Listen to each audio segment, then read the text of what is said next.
Well, I'm going to put the screws back in the bottom of the laptop. It is running Windows, so that's a win. Are we activated?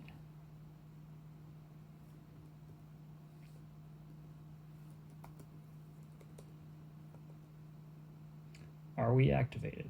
Unable to, yeah. Well, that'll happen. So, oh, that's cool. It has a product key. That's good. So it'll probably activate, but it's not activated because you can't reach Windows activation servers because it's not online, because it doesn't have network drivers. So I need to figure out a way to get, I mean, I can... It also doesn't have mouse drivers. I have no mouse. I can touchscreen mouse, but that's it. Wouldn't have that option if I did not get the 4K touch version. But, yeah, so I need to either find the drivers on this computer, download them, put them on a USB, and move them to this computer, or maybe my USB to Ethernet adapter will work, and then I'll have network, and then I can run Windows updates, and then I'll have all the drivers I need and be decent.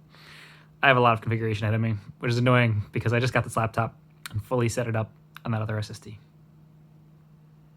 So yeah, fun times. No mouse, no drivers, but it works. It's a computer. And it seems likely to activate, which was the big thing. Everything else is solvable. So yeah, that's part 3.